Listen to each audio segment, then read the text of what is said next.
The Brandon Peters Show may contain explicit language and detailed plot points. For more information on the show, stay tuned to the end of the episode.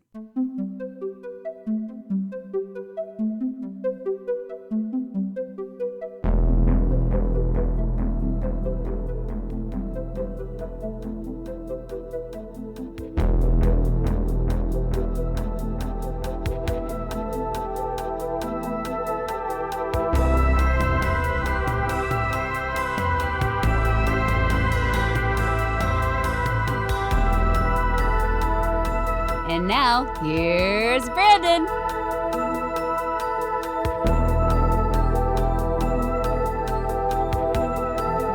Welcome back to the Brandon Peters Show. Today, we have a very stellar episode for you, celebrating the film Cabaret, turning 50 this year. Joining me for that, I have a stellar guest and one of our favorites around here, author Greg McGoon. Hello, I'm excited to be back, and I love this movie. All right, Greg. Yeah, I'm excited to have you back. You're who I wanted to have this conversation with, so I was happy that you also enjoy Cabaret. Yes. So anything new going on with you at all? New that I want to discuss. New and exciting adventures. Exciting adventures. Alas, no. I think last we spoke was last holiday. Literally and figuratively, I guess. Oh, we had Clue. And, that's right. Was Clue speaking off the cuff. Yeah.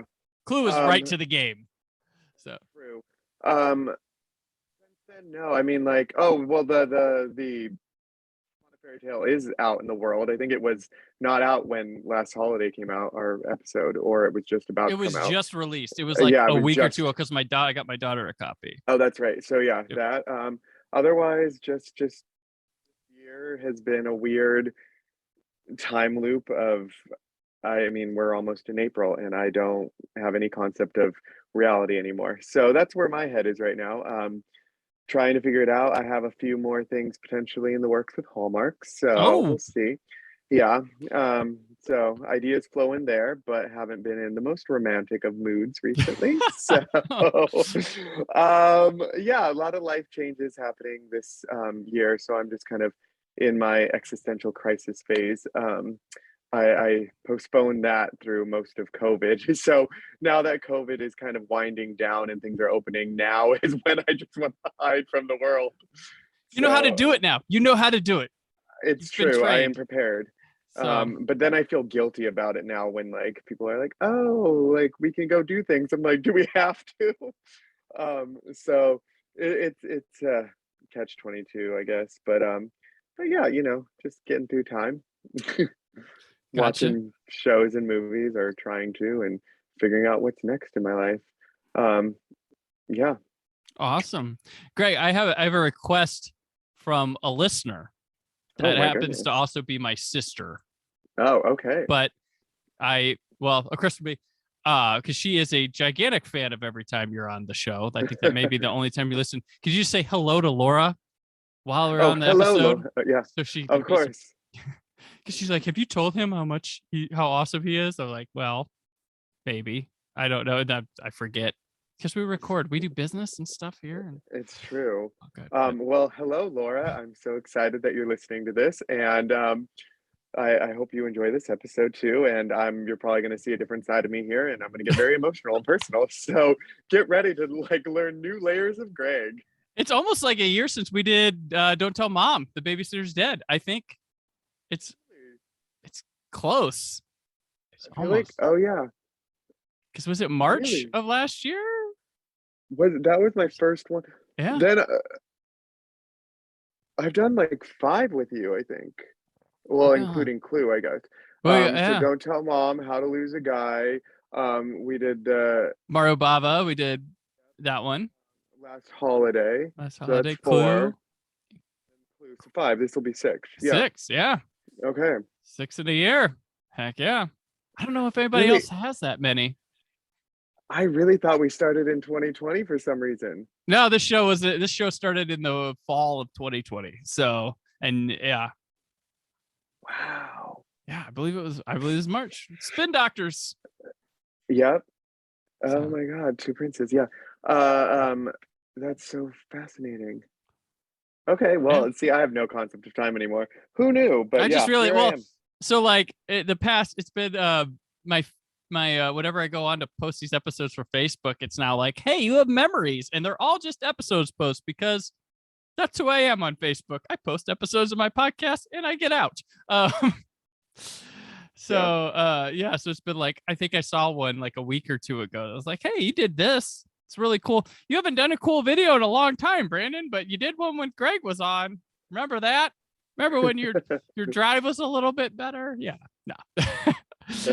Oh, good. But yeah, so let's move on and let's get into Cabaret, which is directed by the Bob Fosse, written by John Van Druten, based on the musical play Cabaret book by John Mastroff, based on Goodbye to Berlin and the story Sally Bowles by Christopher Isherwood, and starring Liza Minnelli, Michael York, Helmut Grimm, Joel Grey, Fritz Weber, and Marissa Berenson.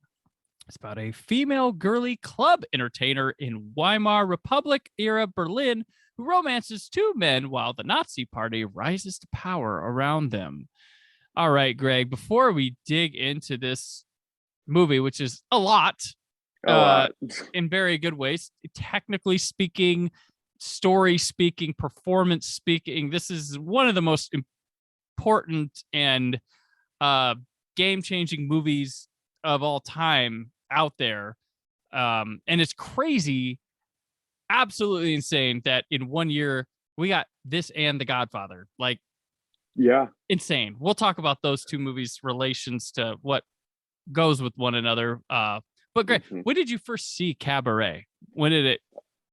I first saw this movie when I was in high school, because I was a theater kid in high school. So then the musical was always like brought up, and maybe this time is one of the most like iconic musical numbers ever, and one of my all-time favorites as a high school student, and an incredibly emotional song for me to listen to. So I think the first time I heard that would have been first time of like prominent memory of it would have been sophomore year of high school. So I can date myself, which would have been about 2002, 2003, when I would have first had seen this movie. You know what? What? We saw it. I want to put money on it. Our first time was the same year then, Really? because I would have been. I was. It was. I'm pretty sure it was my sophomore year of college, which would have been my first year at Ball State, and I was in my film genres class, and Okay. we did this one when we did musicals. We did because he would show. We'd have class and we'd have screening days, and he spent a little bit of time on the musical because he wanted to get to Cabaret to show like what you could do with them, what people think of musicals and what you could do with musicals. And that's when I first saw it. And that would have been 0102. So yeah. Okay. Insane. Wow. So yeah. I know. But go ahead. Sorry. No. So that's basically when when I would have seen the movie, because I was interested in the musical, and the musical and the movie are quite different in tone and feel, even though there's parallels. The music in the movie are more like satirical interludes, while in the musical on stage, singing just happens within scenes. It's more Traditional, woven yeah. and more traditional in the thing. But from what I remember, the Broadway musical, which I did see with Emma Stone as Sally Bowles. Oh wow. She was the replacement after Michelle Williams left. Back in 2015 or 16. Anyway, I just remember the musical on Broadway being substantially darker than the movie, which is fascinating to me. Because the movie's dark. The movie is dark, but the musical somehow just the lighting and the ending moment of the musical, there's something more haunting about it. It's just more haunting, while the movie, the ending kind of gives you this uncomfortable, like this eerie feeling and vibe of just kind of what is. And I think the musical kind of drives that point home. A and I'm little like avoiding, more on the yeah, like noise. It knows, yeah. uh, I don't want to. Yeah, it's a little bit more. I'll just say the musical is a little bit more aggressive, and the movie is more nuanced. But I think for Gotcha. stage, you need to be a little bit bolder and Right. more aggressive. So the movie, and that's what I appreciate about this movie so much. And there's so much to talk about. But I'll probably do the deep dive into how I relate to Sally Bowles Okay. and why in this TED Talk I will tell you how I relate to Right. Sally Bowles and why. Well, No, but yeah, you can I believe the musical has gone through the stage production has gone through that kind of evolution that Grease would have too, where there's songs that got made for the movie that were so good they incorporated them back into the stage production that weren't there correct. before, but now if you go see it, they're there. Is that That is correct. I'm okay? trying to remember. It's the money, right? Is that one of Money, them from money. my research? That Yes. was, yeah. Money, money. I don't remember offhand the big switches just because I'm familiar with the later iterations of the musical and not the original one. Or yeah, 1966 is when the right? 1966 is when the musical came out, I think. Yeah, it was, yeah, it wasn't too Yeah, long. Yeah. yeah. And So, I believe the idea for the movie when adapting, because this went through a lot of production turnovers and all sorts of stuff. Like Liza Minnelli was hired on before the director was decided, and I believe the idea when Fosse came on was to incorporate more of the book that this was based yes, on backed that is into the story and ditch some of the traditional musical aspects of that it. is correct. Which is interesting because Fosse's a stage guy, and Mhm. for him to be trimming all that stuff is against, which is, I love left field choices. That, this is what was probably expected of him, and he has an idea, and it works swimmingly for him and everybody. But not to say like it wasn't going to work in the musical, but he was thinking of stuff for film, which at the time, um, we gotta notice musicals weren't hot stuff anymore. They were Yeah. old news. They were bankrupting companies. They were like studios, stuff like that. I mean, you had Best Picture. You had like Oliver won Best Picture, but you had Hello Dolly, which we all are like, oh, that wasn't a big success Yeah. back then. Like there's all these, the Grand Musical was out. Things were changing come 1969. People were liking to, like, Bonnie and Clyde comes out, The French Connection comes out. These are changing cinema. Cabaret is the first one to go along with the time to fit the times of the musical. I don't know of any. I can't think of musicals that were coming out around that time, but I don't imagine any of them look and feel like Cabaret. No. Which my first time, as I just mentioned, was that. And it hit me in this odd, like I was probably 19 or 20, and I probably wasn't at a good maturity level to really enjoy it at the highest level that I could.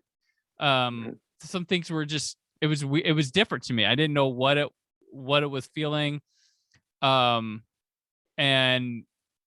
but it never left my mind. So I knew there Yeah. was something special about that movie because it never left my mind. I liked the way it was filmed, but it was like the sexual looseness of all stuff. Like I wasn't that kind of thing.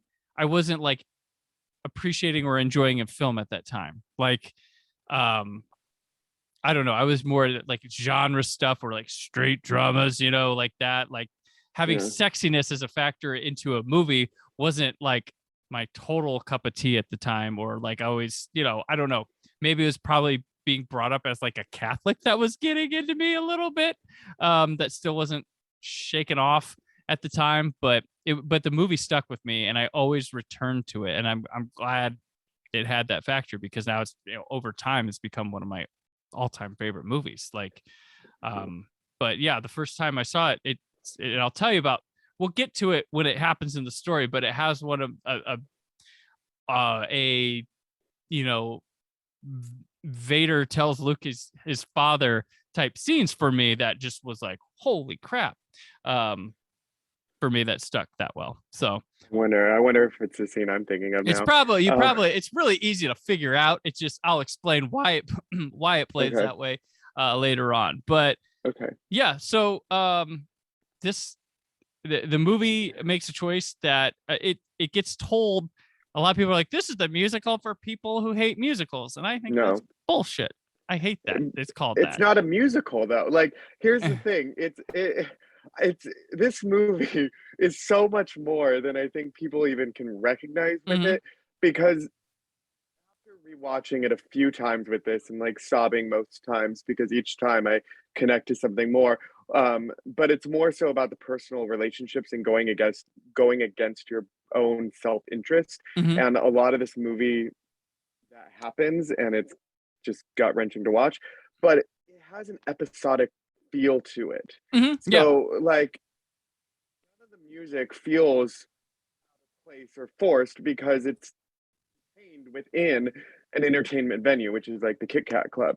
Mhm. So you're experiencing performance numbers just like people in the audience. So you're kind of, there's a voyeurism aspect to this movie in a weird sort of way, both paralleled between like the audience members and the MC kind of navigating you through some of this movie. But then you have these kind of moments within, actually bad, I've seen it so many times. What is the time span this movie takes place in again? It's How like many months? 1931 is when it starts, and I Yeah, believe I don't know how many months. It's probably over the course of almost a year. I was thinking, but it doesn't really acknowledge. It doesn't really tell us where it ends too much. That's the I want to say probably, like, we don't really overly experience like winter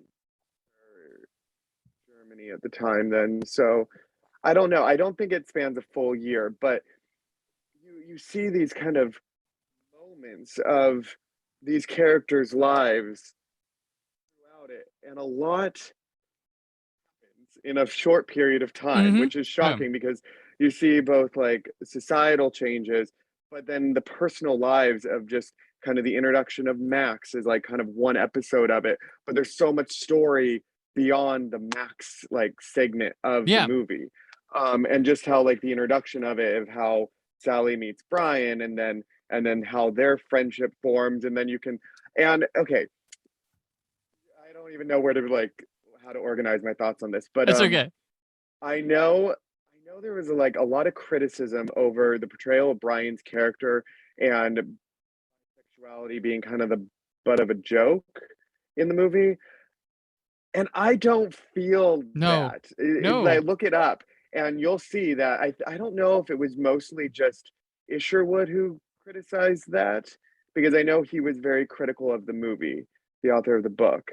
Um, yeah, he had a lot to say about the movie. And there was a lot of initial criticisms about Liza Minnelli being Sally Bowles only because she was too talented to play Sally, because the actual Sally Bowles is meant to be an untalented singer Yeah. who doesn't really have appeal. And that is not what you get with like with Liza Minnelli, and No. that is one of the genius things about her. And I'll get into that in a later. But I think just unpacking characters kind of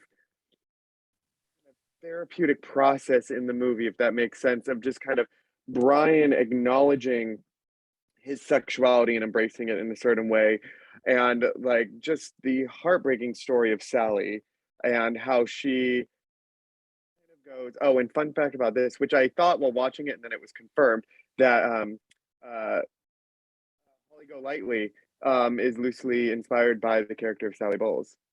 Oh, okay. Yeah, from Breakfast and Tiffany's. That the Capote short story, her character and nature was based off of this version of, I'm like pointing up, like it's behind me. This version of Cabaret, Sally Fields, or not Sally Fields, Sally Bowles, Liza Minnelli, um, Holly Golightly. Anyway, I'm going off on tangent. Sorry.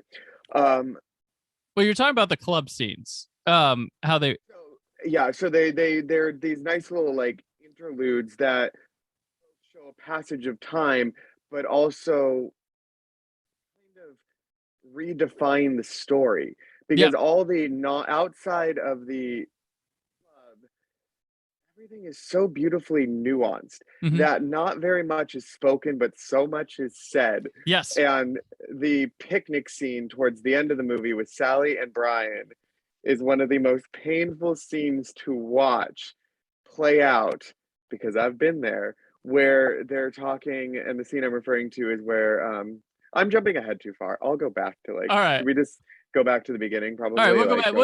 Let's focus on these musical numbers, because okay. There's I got, we have points like they're all but one is in a club, and it's a brilliant choice to do that.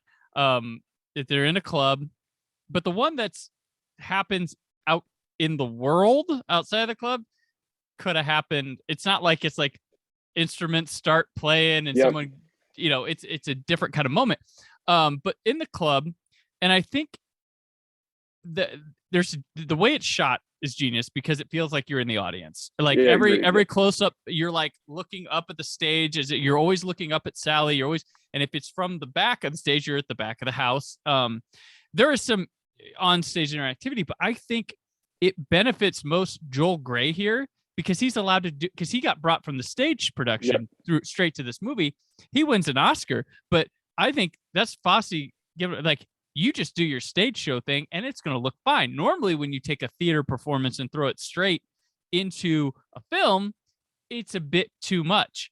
Here, he finds a way to take that bit too much, do it as is, and make it look natural as hell on the screen. All he has to do, Joel Grey, is do a couple weird close-ups for some things, but other than that, he's got it down. Like, just do your thing, and we're fine. So it's on the stage. So everything playing to the balcony will look fine because it's on a stage. We're watching it on a stage and it's set up, and it serves a purpose of also, the interlude type things where it's a satirical look at what just happened, or taking point A to point B. It's really commenting on what we've seen or what we're about to see.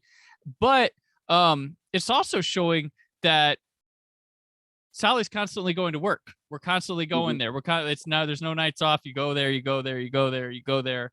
It's doing the thing. And it also is showing, like, there's a slight difference later on towards the end of like, are they playing now to a different audience? Not just who's sitting there, but the way the performance is coming across. It's like, oh, are they trying to play to a new audience, which we'll get to, I guess, towards the end.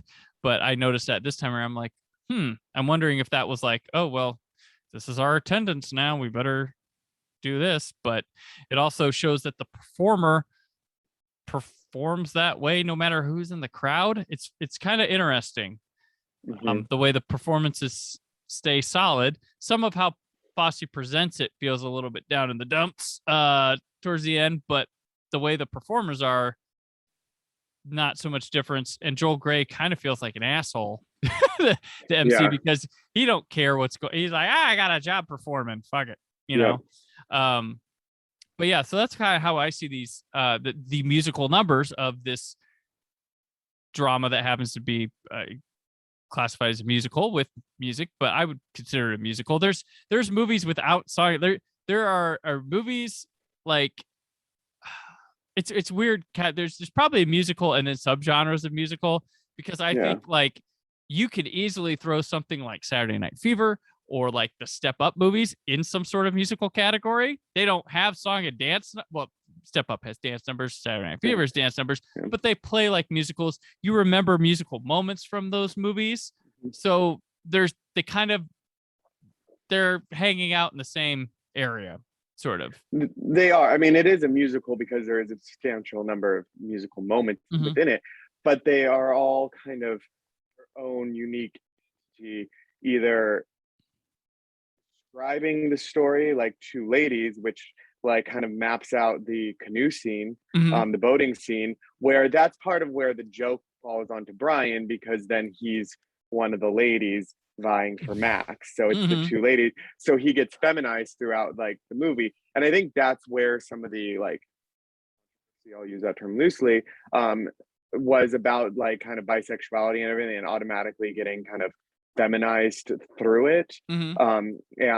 And Brian, but I just personally, I feel there's a lot of believability to the way that character is, um, and like the bisexuality of it and whatever that actually means to him. But what's fascinating about the musical numbers in the Kit Kat Club is that the MC and Sally Bowles both do play into androgyny within the time.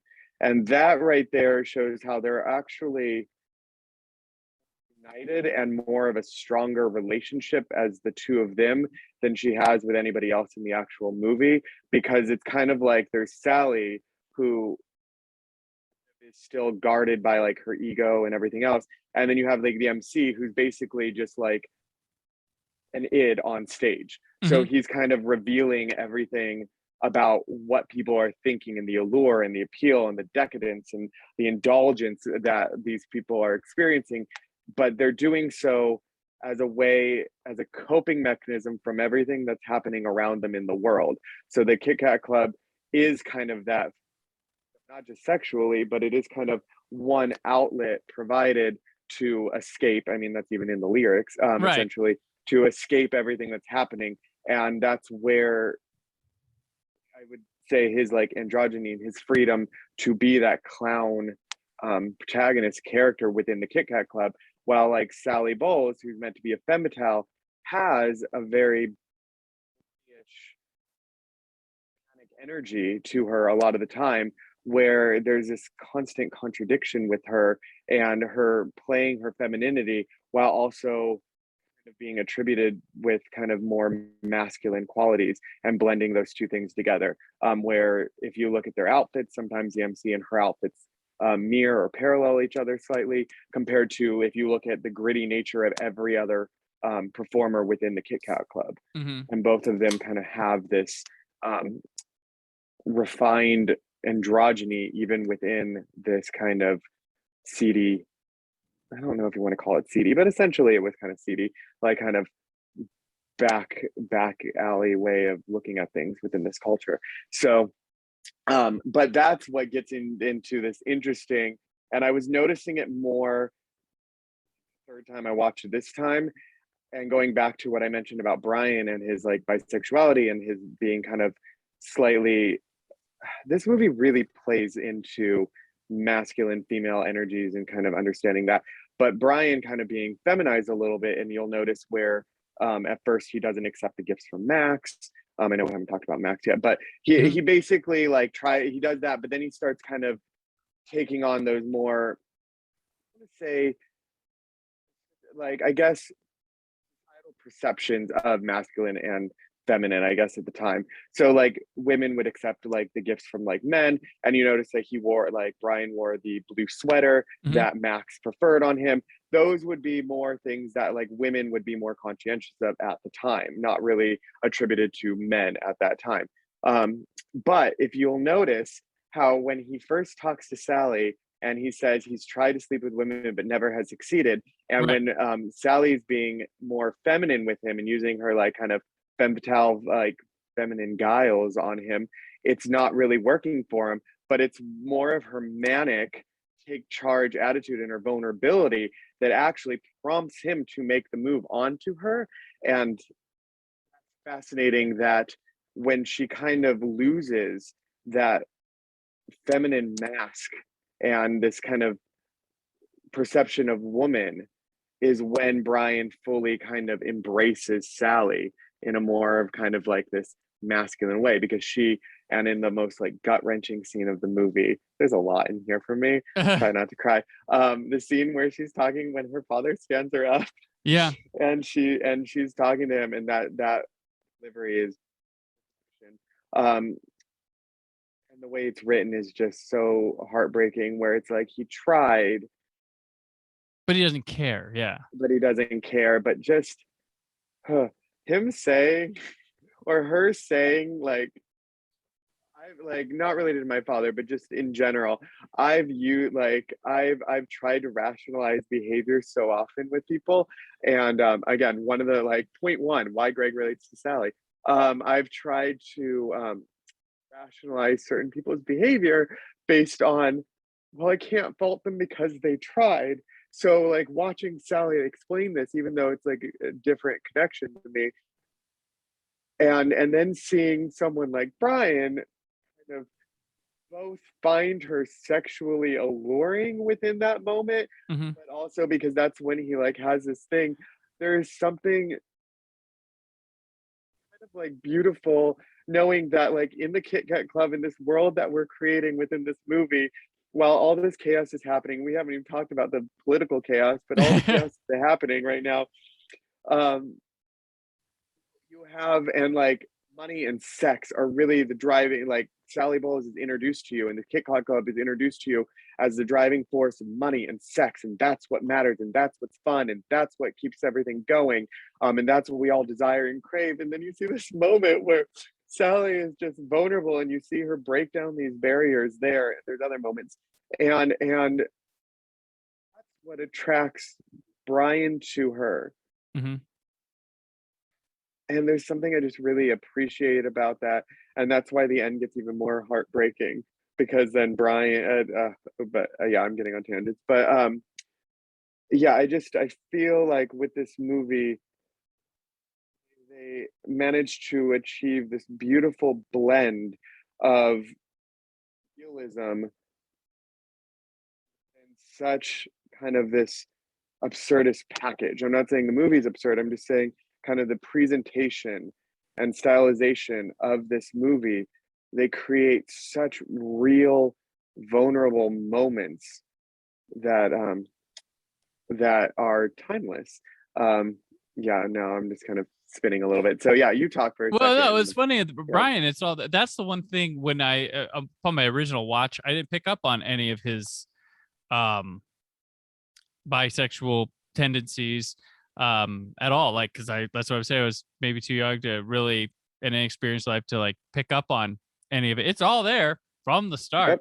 Yep. And I like my moment that I told you, my Vader moment in this movie Yeah. is the that I'll never forget, and probably what I said when um they get in the fight about Maximilian before their Africa trip that didn't happen, and he's screw Maximilian. She goes, "I do," and you're like, "Oh," and then he goes, "So do." He laughs like, "So do I." And it's like, what? And that took me like I wasn't picking up on any. I don't know how dumb I was. Well, looking back now, I'm like, what am I thinking here?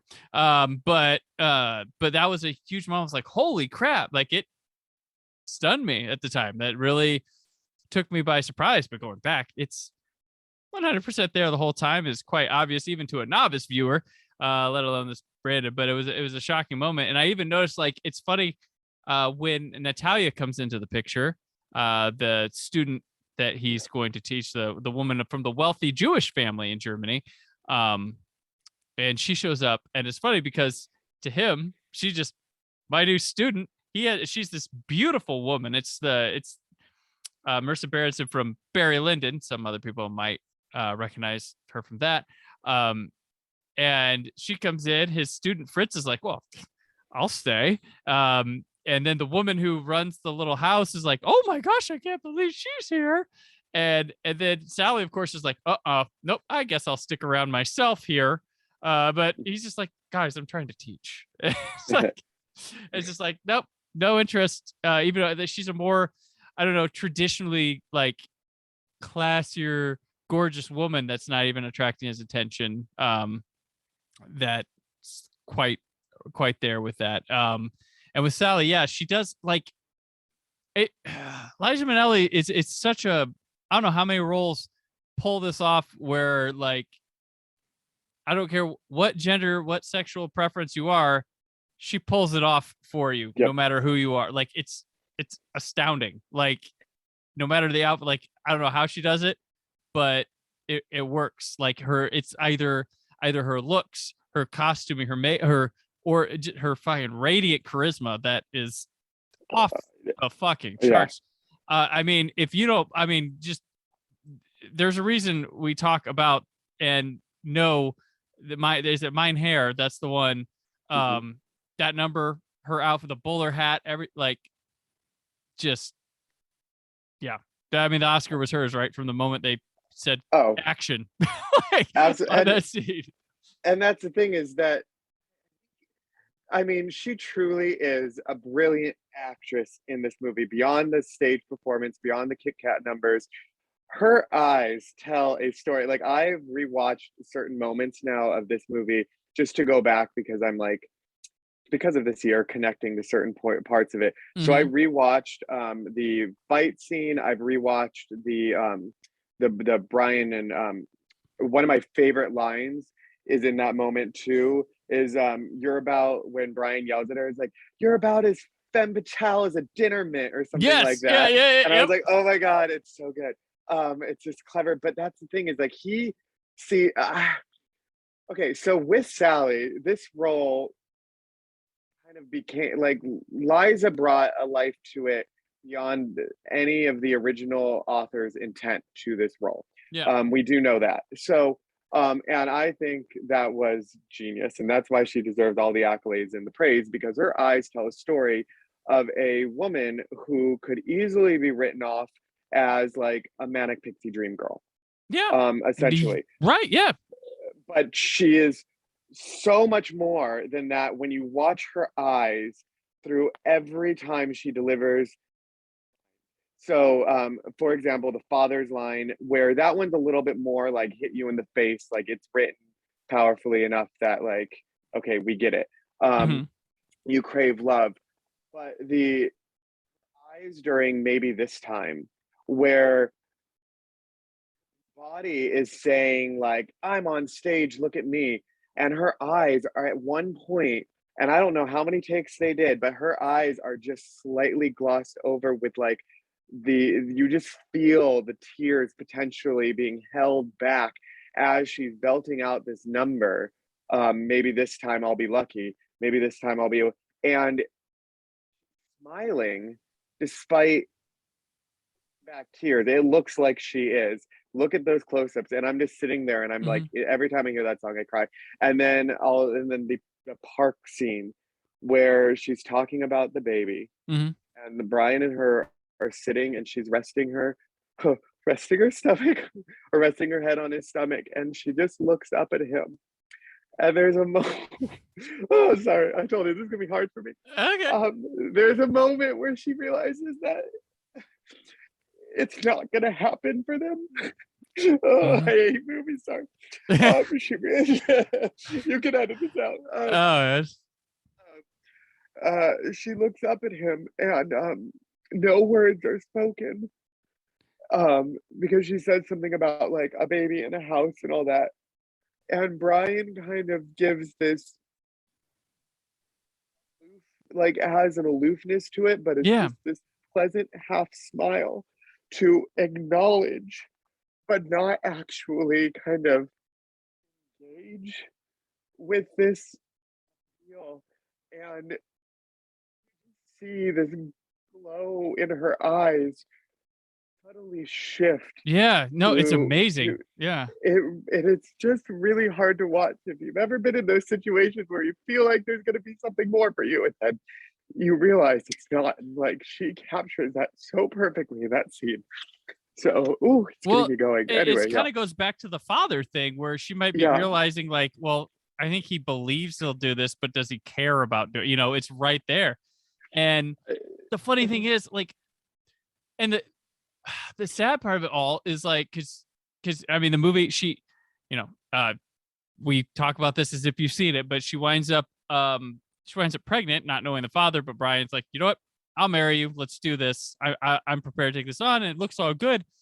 But the funny thing is, like, she winds up after this moment having an abortion because she realizes it's gotta work. But like the way Sally lives, her bounce back, auto whip, let's off the cuff, let's go to this, let's do this.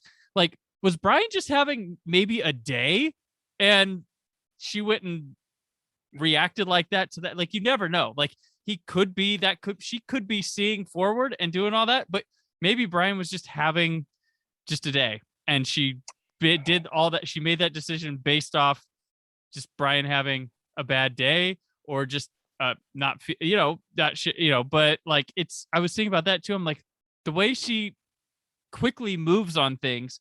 Like perhaps he was just like, just not today, or something happened he wasn't sharing. But just that scene is huge. And then the aftermath of it's crazy, but I don't know if it's the good thing that they're able to say a fond farewell after Well, it she or not. can't Like, look back at him. Like yeah. but here's the thing, and this is what I like kind of rambled about earlier about like how this movie really highlights kind of going against your own interest and your own best interest. And there you have Sally, who's determined to be this grand actress and this grand performer. Mm-hmm. Meanwhile, ways she's empowered by being like, where she oh, reason why I relate to Sally part two. She behaves in a certain way, and this is gonna take me back to my 20s. She like behaves in a way where she feels like, okay, she speaks vocally that like she speaks out loud that she's gonna be the next best actress and she's more Mm-hmm. capable than X, Y, and Z. But behavior ways opposes that. Because she acts on, you've mentioned it, on impulse and the allure of wealth, but also that she really, and this is hard to say, and I don't know, I'm not Sally, but she is a fictional character, so we can analyze it like this. But if she really did respect herself, like her potential as an actress, would she be as free with her sexual endeavors with significant and prominent men? And that is something that you have to like wonder, is she doing this for herself, or is she doing this because she sees this as her only opportunity to be in the hands and in the presence of people who can move her forward? Yeah.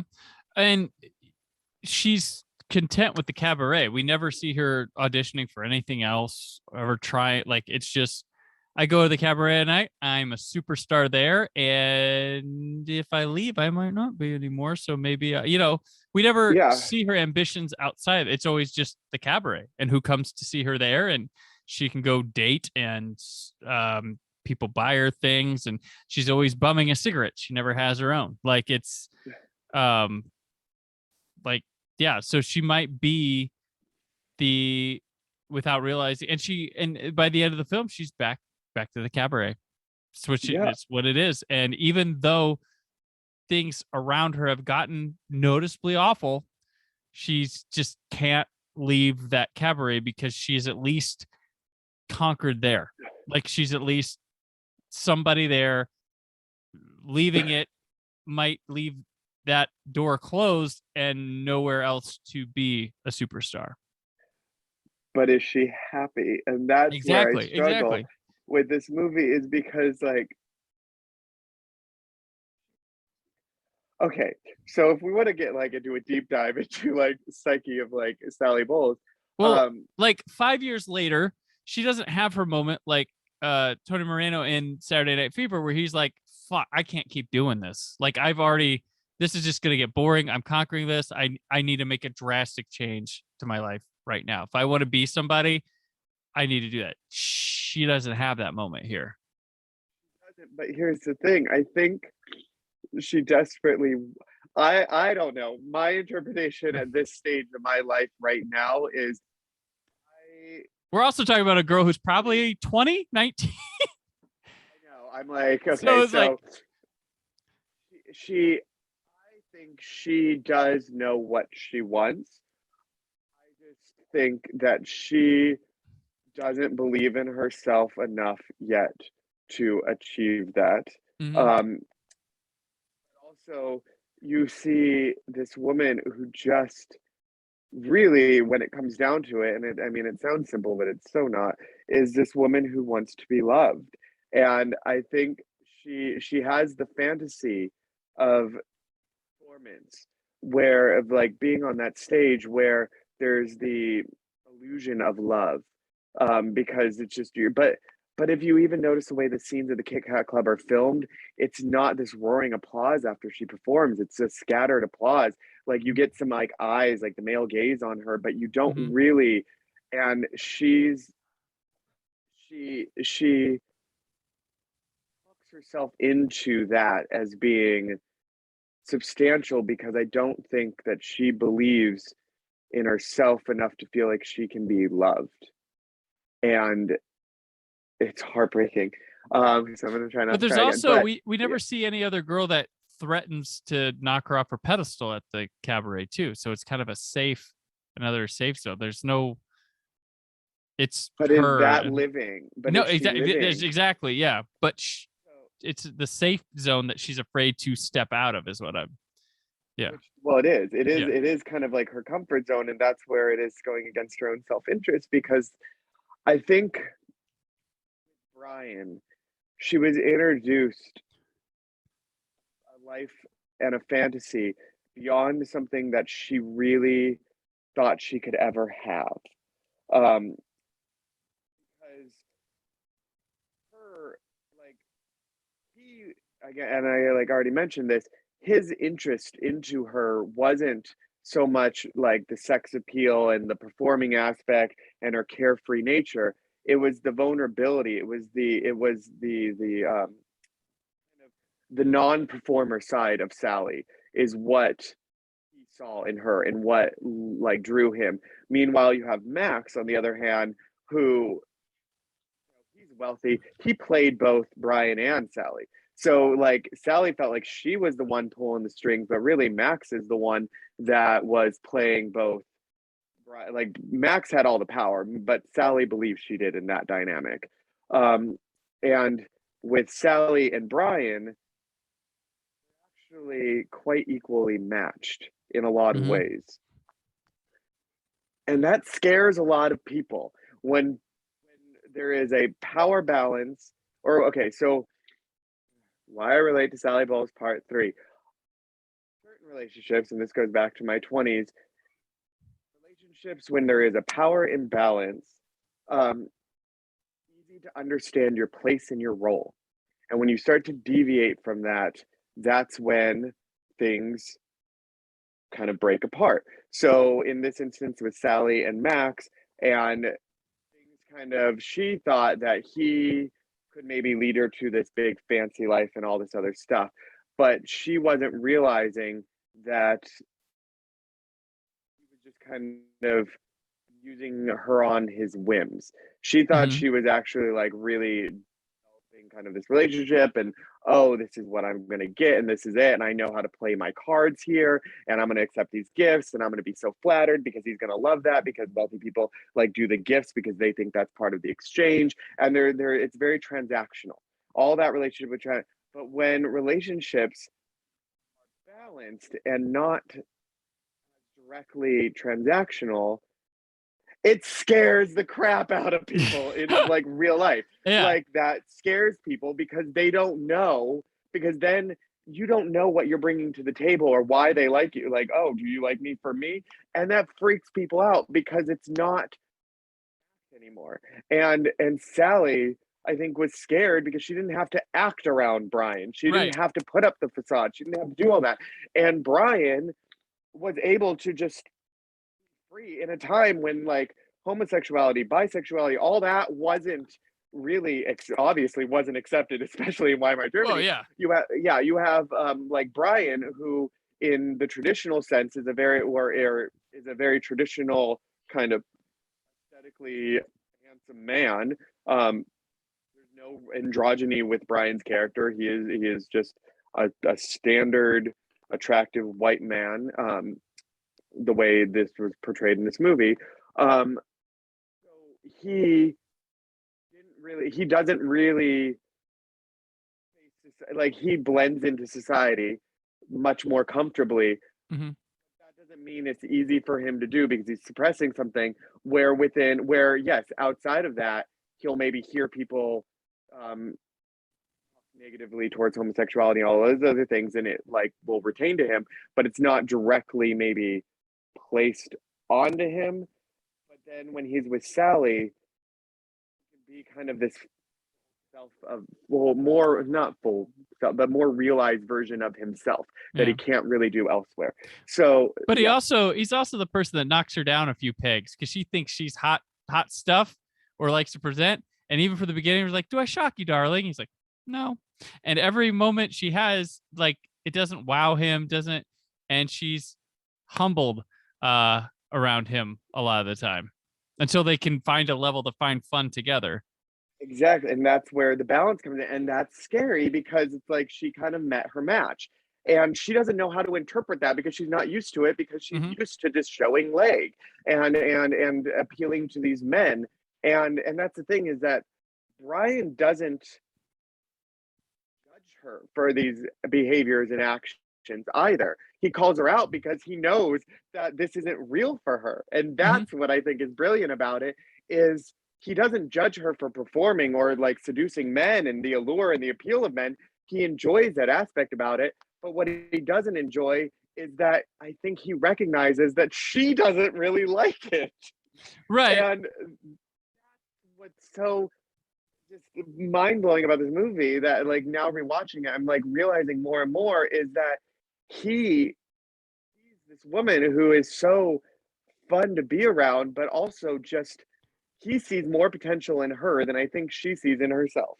Well, and also he gets to taste what it's like to be Sally through Maximilian when they both go on the trip. So it gets to be her time, and he goes and finds out, oh, this is just a crock of shit. Like, nothing's real about this. Nothing, we're not going to Africa. Like, all this, so it's him getting to play in her shoes a bit, and he finds out about himself, but he also doesn't, like, not with Maximilian type, with a rich person schmoozing you around, does he want to live that lifestyle or think there's any kind of nutritional value to it. Just somebody spoiling you, taking you and dumping you. That's pretty much. And that's what they want. Like that's I mean, there's the lifetime of remembering that time with Maximilian for them is a forgetful weekend for Maximilian. Exactly. And that, to me, and that is, it takes me back to my early 20s, New York. Yeah. So, and that's why Brian. Okay, so Sally. See, this is where I'm like conflicted upon each watching, and maybe, I mean, I don't know if you're gonna like kind of have these same questions or not, but when I'm trying to like really understand whether or not I want to say Brian genuinely loved Sally Bowles. I genuinely want to believe that he did. And I'm saying that only because the end of the movie makes me believe that kind of is he's at the end of the movie makes me believe that kind of now for Brian, Sally is going to be a grand memory and is just a grand memory and nothing more than that. And I'm so conflicted on whether or not I'm just so conflicted on that. And what do you think? Do you think that if Sally didn't have the abortion, Brian really would have stayed and wanted and desired that family with her? Or do you think that, despite being caught off guard and bothered by it, which also could be just society standards at the time, where that's just a controversial thing to begin with and just kind of a shocking revelation to be presented with back then, that his reaction was more of the, like, kind of just shock that it actually happened versus him being disappointed and shocked that family that he could have had with her is no more? I think it's going to weigh heavy on both of them for their lives. It's going to be like a what if type thing that they'll never they'll see out. But the fact it's probably better that way. But the fact that the age they are, like, I don't know, how old is Brian supposed to be? Is he? I know Sally's like, 19 to 22. Yeah. And for her and the type of her desires and her switching gears like that to be, okay, I'll be a mom. Let's get out of here, do this. I feel like it could be disastrous because she would still have those desires, a lot of what ifs or, hang-ups that maybe she leans on Brian because she knows he'll take care of things, and she still goes out. She still tries to be the star and neglects Brian and her, because it's the 20s in my mind. I'm glad stuff with me didn't happen till I was close. I always planned on I'll start thinking about getting married or whatever at 32, 33. I got married at 28, first kid at 30, but the 20s is a gauntlet. They don't tell you that in because I grew up in the Midwest, so it's like, oh yeah, you go to high school, maybe you go to college, you get married. It's like, that's too early. You need to live fucking life and see shit, because even if you get married, you might run into that, and it's so early, and your 20s are such an exploratory time of just, maybe it's seeing the world, maybe it's meeting new people. You can't just hold people you had, and granted this is a different situation, but people you just shared education with as your people in your world. But to me, that's important. And I think having your 20s open like that, and maybe we're getting to a point where 30s like that. So if you eventually want to settle down in life and have a family, my suggestion is get through your 20s first and then think about it again. Because I know, I'd say most of my friends that got married in their early to mid 20s are divorced. Yeah. And a lot of that happened because, you know what? You didn't get to enjoy your 20s. You sat strapped to a school schedule. You didn't get to experience work life or just being free through your 20s, doing I lucked out. I moved to LA. I got the fuck away from everything. And I think a type of person Sally is, she would still have a lot left desired in life that would come creeping back up once that baby was 1 or 2 years old or something. I don't know. But I'm also not a woman. I don't know if motherly instincts or something would change me and connect me more. But I've seen stuff in some women that they get career driven, stuff like that, that might be a thing, that she might just be like, I still want to do that. Or maybe she just leaves them. Who knows? I'm just putting out there. She seems like there's ambition and drive in her that's never going to go away. And when would that creep up again? See, that's interesting because, and again, I'm probably projecting a lot in this episode because of just myself. I don't see the same ambition and drive maybe that you do within her. I see someone who is longing to be loved Right. and doesn't know how to achieve that. And she kind of feels like she's kind of built her little world, her little bubble within the Kit Kat Club, kind of without carefree and everything as the song goes, kind of deliberately oblivious to the outside world.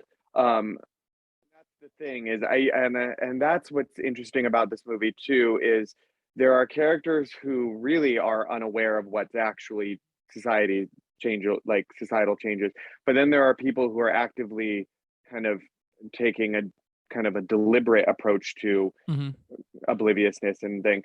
And now we come into kind of current times and we go, wait, is that something that we need to and attack, this notion of kind of deliberate obliviousness to the world at large?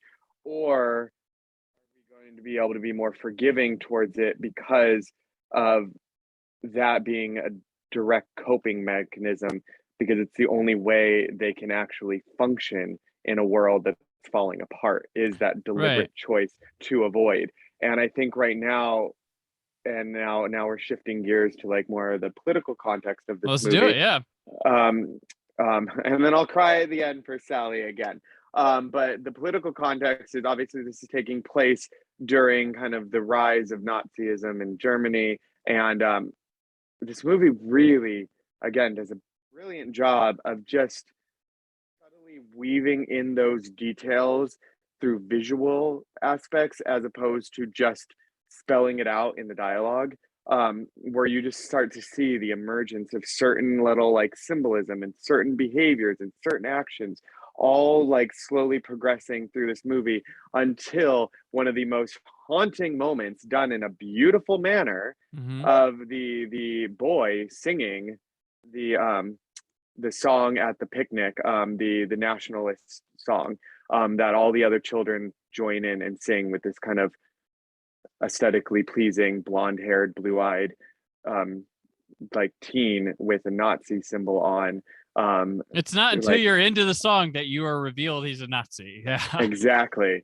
And but you're experiencing this as a casual afternoon in the countryside with the beautiful trees and the sun is shining and the flowers and the food and just the overall pleasantness of it until it's revealed, as you said, like halfway through the song, that like, oh, this is like tomorrow belongs to me, is okay, this is all Nazi propaganda that is now being fed. And you have like, even there's that really quick insert shot of like the toddler mouthing the words to it, and you're like, Mm-hmm. oh my gosh. And you really only see like kind of Brian kind of doing a double take, going like, oh, everybody's joining in, like what happens now? But like what can you do in that Brian's the only circumstance? person concerned. The whole Yeah, well, granted, he comes from outside in this movie, exactly. so and so he's been seeing it, probably reading about it from somewhere else. But this it's funny because in this moment we have this kid singing towards the crowd and everybody with him, but like we open the movie where there is a little Nazi kid, a blonde Yep. boy, going through the cabaret like collecting money or something, and we get a camera panning away as we see him getting taken out, and then another angle you see just outside the window they're beating him up just for being there. Mm-hmm. And now we have everybody in harmony with the Nazi kid, and then later we get Brian gets beat up for standing up to the Nazis, whereas at the beginning of the movie they were beating up Nazis to stand up to the Nazis, and then Brian gets beat up because he's not afraid to speak or stand up to them, whereas everybody there just kind of wants a peaceful day. It starts like Yep. that, and then they start buying into it all. Like, Yeah. there's the ideas that it gets brought up by Brian all the time. He's the only person, and people are like, oh, they're a joke. And then it's like, oh, well, you'll take out the communists and then we can control them. That's Maximilian's idea on it. And it's really upsetting. And I don't think I can recall the approach and portrayal of how people view the Nazism as it's uprising until David Fincher's Mank, which came out a couple years ago, where they have that birthday party scene where everybody's like, and Gary Oldman's like, the fuck, guys? Something needs to be done about these. And it's in this nonchalant, like, well, and it's all really scary watching today in America and seeing this and hearing, especially the scene where they come back to the boarding house and there's the old people there spouting off propaganda at Brian, that their news has changed. They've got incorrect information that's clearly false, but they are spouting it out. And I'm like, well, that's like people's aunts and uncles on Facebook now. Yeah. Well, then, but that's the thing, is like they don't have, well, and that's something that we also are forgetting, I think, which we try to draw parallels between now and then. And of course, you always can draw parallels to it. Mm-hmm. But given the flow of information and technology and accessibility, I imagine, but again, I didn't live there, obviously, but without kind of like information at our fingertips, literally in our pockets all the time nowadays. Back then, it would have been this kind of gradual progression that they lure you in with a false sense of comfort. Mhm. Because that picnic scene was very comforting. Like, it felt very comfortable. It felt like this is the place you want to be. There was something very hopeful, optimistic about it. Hindsight now, we're going like, like, oh my God, that symbol, no. Yeah. Like, in that moment, there's literally no outside computers in our pockets to tell us like red flag, red flag, red flag. It's just you're lured into this false sense of comfort. And that's where I feel like that's why if you get stuck into things nowadays, it's like, how? You're literally like red flags everywhere, waving around, like metaphorical ones, I should say, that we're experiencing all the time, to kind of being able to like discern information ideally better, compared to when those resources weren't available and things were much more controlled and restricted. I Mhm. mean, we're seeing that with Russia, because a lot of Russian polls support the war that's happening with the Ukraine. And you're just like, oh, but then you have a dictator who's also controlling the information being out there. And if you Right. don't have access to the other stuff, then how can we really argue that? That's why Brian comes in and is like, you guys, this seems a little like odd. And then that's when you have like kind of that two groups of people being like, oh, kind of dismissive of it. And the other people who are just like, down, can't be bothered, like, welcome to the club. And Yeah. they cope with The it by club's an basically, escape. they create these like essentially like performative like SNL skits, like satira, like satirizing the whole rise of Nazism. Mhm. And you have the MC when like in drag with like a helmet on. Well, and then the mud wrestling where he puts the Hitler mustache on and everybody's like, "Ha!" Exactly. And then of course you have in the movie um,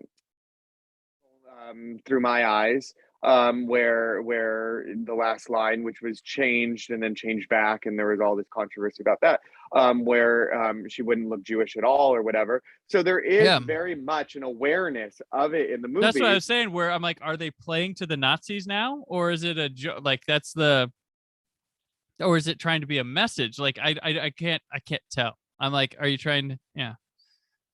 I want to say he delivers that line to camera in the Yeah. movie. Like he breaks the wall. I mean, and if he, I mean, it feels like he broke the wall and was like you're like, oh crap, like don't look at me.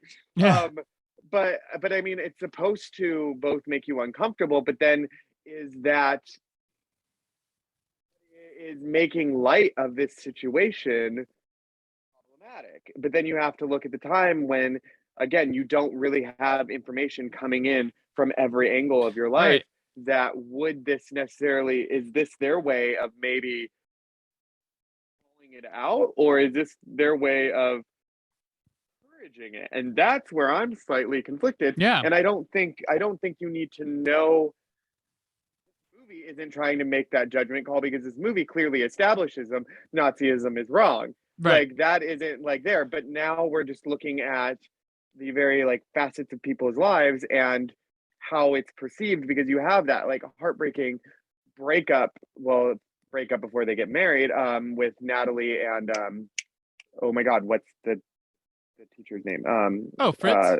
Fritz, thank you. Mhm. I was like, why am I forgetting? When she just drives off and he like latches onto the car and he's like, what are you doing? And she's like, I can't do this. And she's freaking out. And then you finally like find out why. And she's like I'm Jewish. And then she like drives away.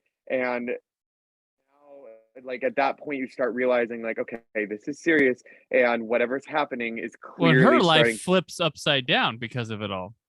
Yep. But then it's revealed later that he is Jewish as well, Mm-hmm. but he was hiding it. So start realizing, like, well, if this isn't bad, then why are people having to end relationships, and why are people having to hide their identities for something that is hopeful? So, like, just subtly, you get those things where then once it starts directly impacting the people directly related to each other, they start to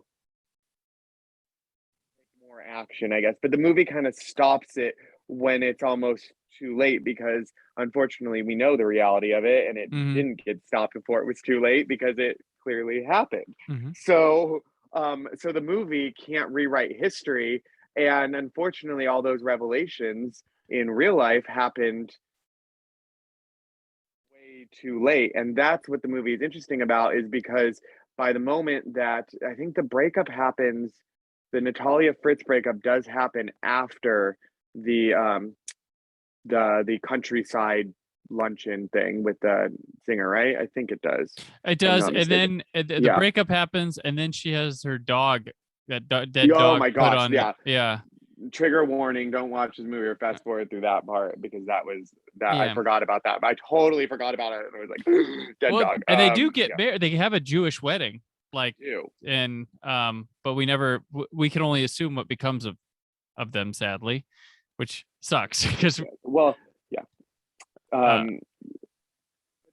But that's what I mean, is that the point of that luncheon where everybody begins to sing, and again, shot beautifully because it isn't revealed till mhm. later on that he is wearing a Nazi symbolism. Um, at that point, it's already too late. Mhm. Like that is really the defining moment where it is no longer just a concept but a reality, Yeah, and it's too late to take action as like a group because now you at that point it shifted sides, as you were saying, like you have the beginning and the Nazis are getting beat up, and then you have the middle part. At that moment is when that shift happens and you realize if you're against it, you're the minority. right. Now what Yeah, do you do? because there's the people at the boarding house, and then when Brian stands up to the Nazis on the street just for being there, like they're just promoting Nazism. Yep. There's random people on the street telling them to shut up and Yep. joining in, and this Fosse shows the town going just to hell slowly in the background behind you, seeing more spray paint, more torn things. There's a dead body on the street at one point. And the funny thing is, like, Sally, it's not worth her time. Like No. the whole movie. That's And that's where I get into this kind of deliberate obliviousness because I mean, we see that now today because you really can't escape the woes of the world anymore. Like you just can't. Like you mm-hmm. turn on any TV thing, there's a commentary somewhere. No matter what it is, there's strife in the world and we're going to hear about it. So we shut down and we have these oh, that is one thing that shifted with me said like this year since I've last talked to you is like I've kind of started to embrace is the wrong word, TikTok, but it is a fascinating place. Yeah. But because I like made friends with somebody who's like obsessed with TikTok, and he spent like the entire time on TikTok, and then I was like, "What's the big deal?" And then I got on TikTok, and I realized like 3 hours of my life just disappeared, and I was like, "Oh my god, how did 3 hours of my life just disappear on TikTok?" Like you don't realize how it is such a vacuum and like a mm-hmm. void, and that's honestly how I imagine the Kit Kat Club to kind of be, not for the guests, but for the performers in there. It's like their own little kind of like vacuum where they have this freedom, they have this whole ability to say and do whatever they want, and that's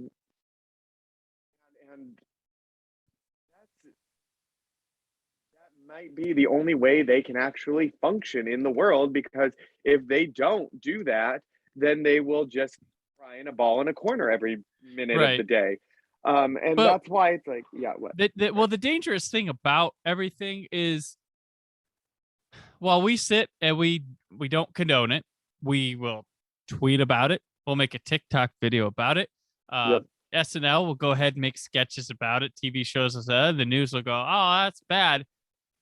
Doing all that, but meanwhile, the other side who's getting poked at stuff is actually taking action, forming, Yes. doing, and that's the scary part. They're actually Yep. they don't. That doesn't matter if you're an embarrassment on the internet.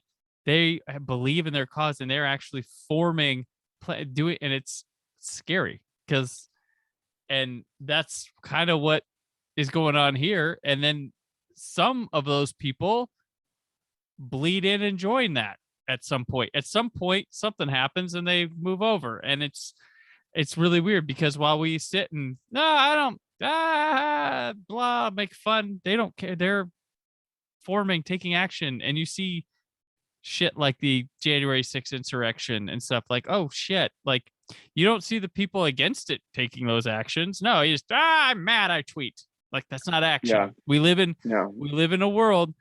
I like the social media as much as anybody else, but it creates an illusion. Yes. And you curate it, so you've made an echo chamber for yourself. Congrats.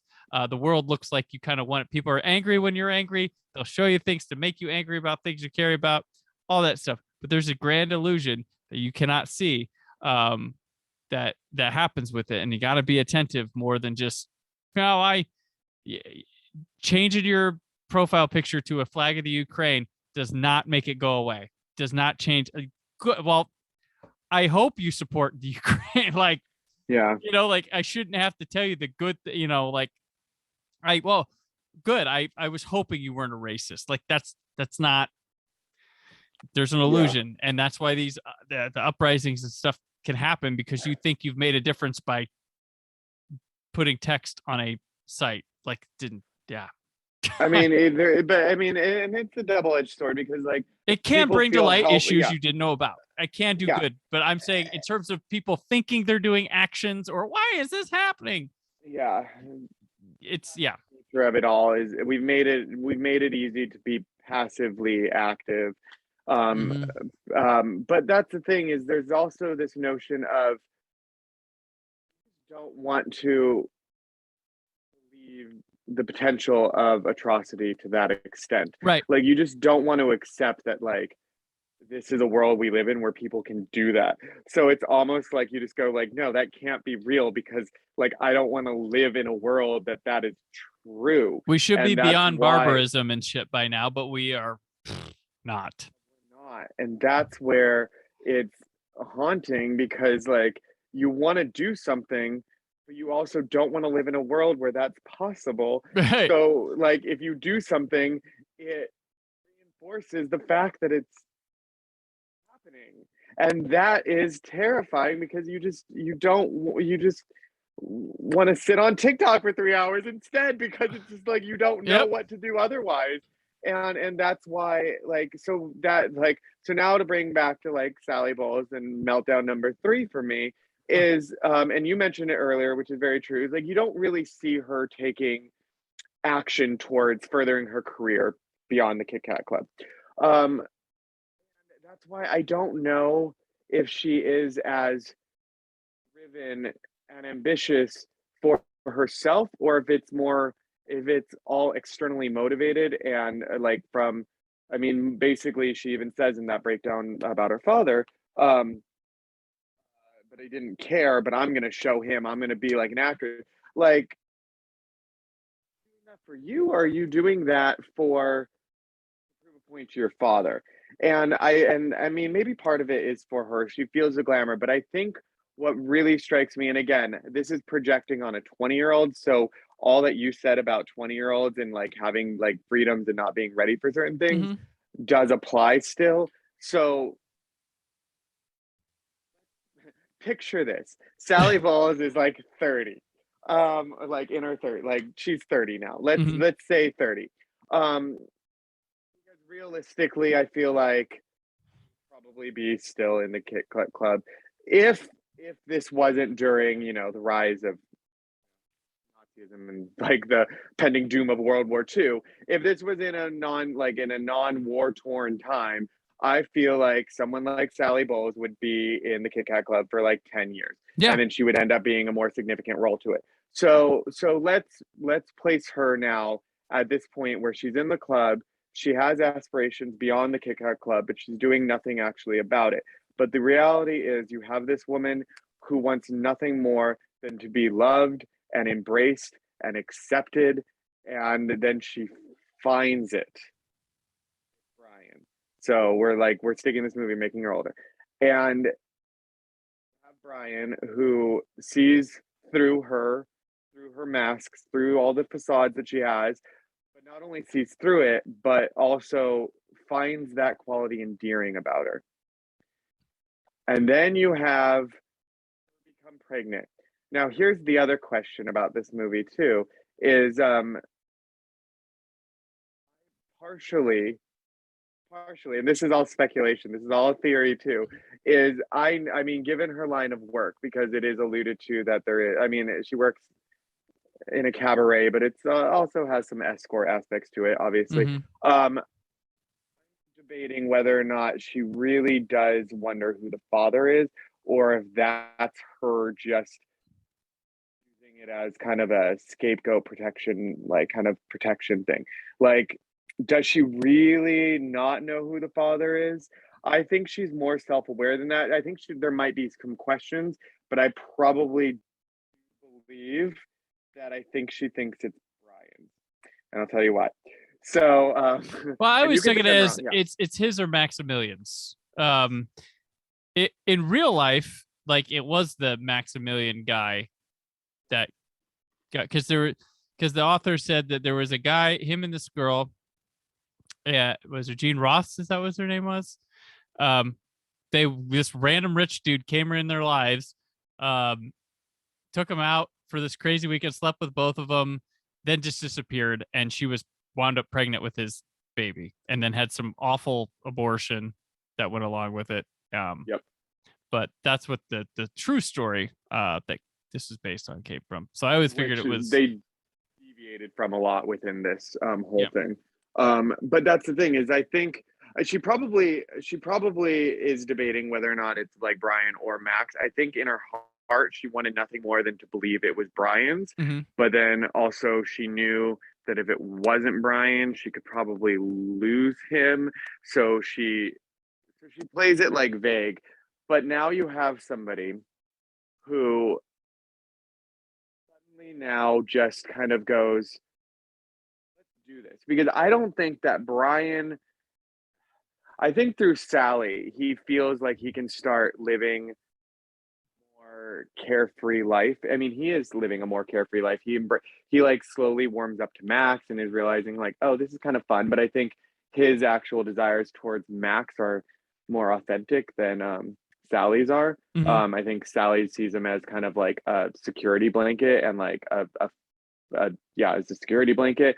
And Max actually kind of, Brian kind of finds him more like sexually alluring and appealing. I don't think I don't think Brian's actually concerned about the wealth with Max, like Sally Well, is. Max is seeing things in Brian that I don't think he's had anyone seeing him Agreed. before. Not even Yep. Sally. And Sally's just kind Yeah. of like, well, let's enjoy this ride while it lasts. Get free Mm-hmm. stuff. Have some sex. Let's be fancy and rich for a little bit till he goes away. Like Sally knows he's gonna go away at some point. I think it's more of a bit of a shock to Brian that it does happen, but he's also not surprised. But here, this is where Sally is truly like the most heartbreaking character to me. And again, I'm making her older in my head. Mm-hmm. I feel like she made those decisions to abort and do all those things, which I mean are reasonable given the circumstances, of Mm-hmm. course.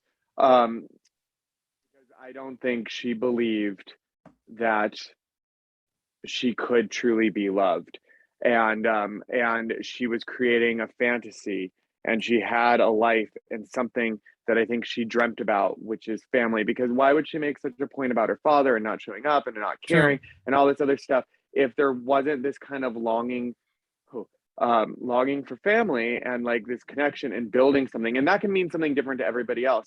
And that's the thing that people also get wrong about relationships all the time, is relationships don't mean sacrifice. There's compromises, Right. all that, but you don't have to sacrifice for that. And I feel like if Brian and Sally stayed together, I don't think he would genuinely stop her from performing. I don't think he would try to, I think he would actually be a positive influence in her life and allow her to have the freedom to continue on with this lifestyle, because I think he already recognizes that part of her and appreciates that part of her. And part of the appeal of Sally, especially at the time, is beyond the androgyny aspect of it, is she's an unconventional beauty.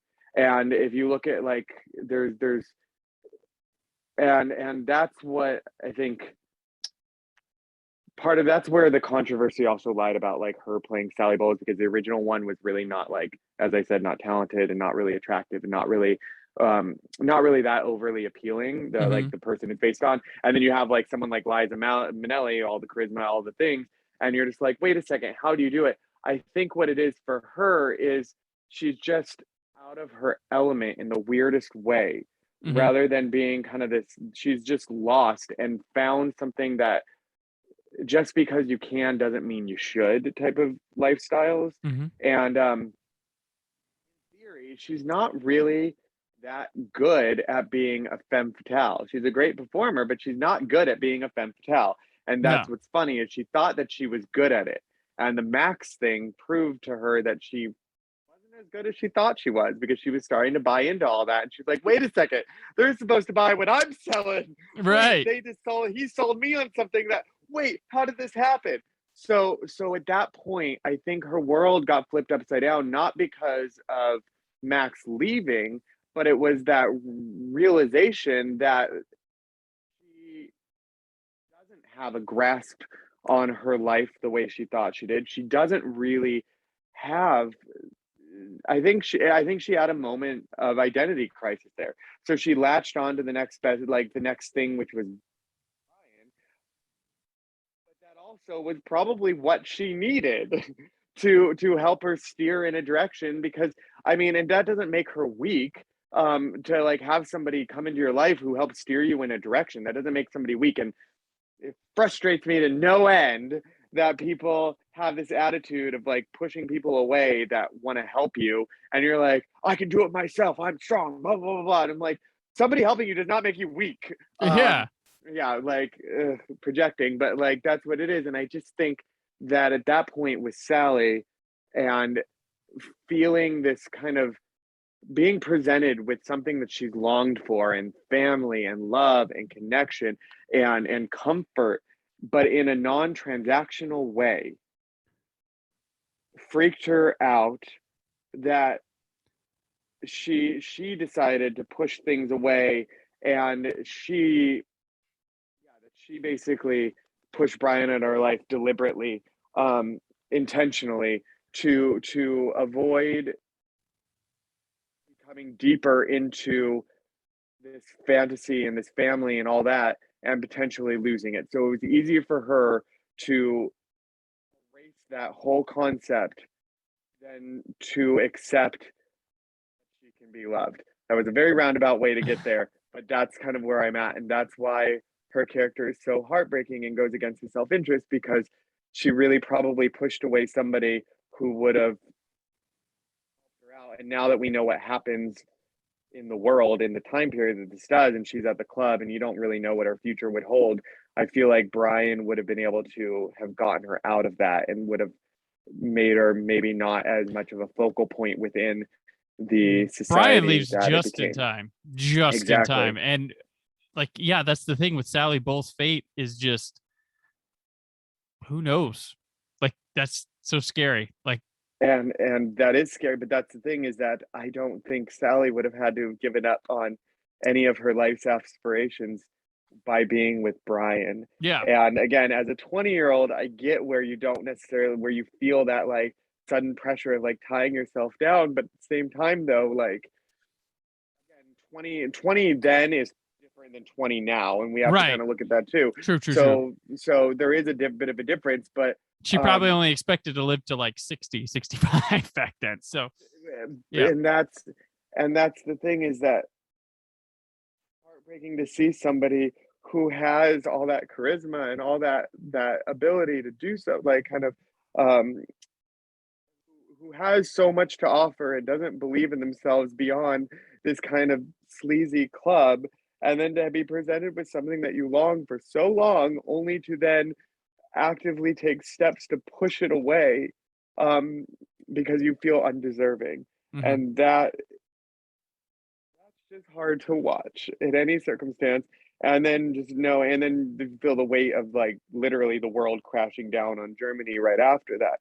It's just, Sally is such a heartbreaking character, and this movie is just very, I mean, the movie doesn't leave you with a lot of hope, unfortunately.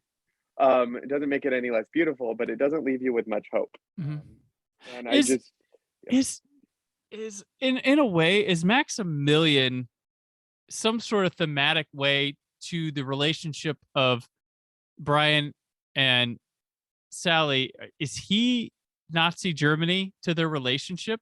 Because if he doesn't show up, Yeah. he's blonde. I don't Yeah. remember his eye color. He shows up. They're kind of nonchalant. It's new. It's whatever.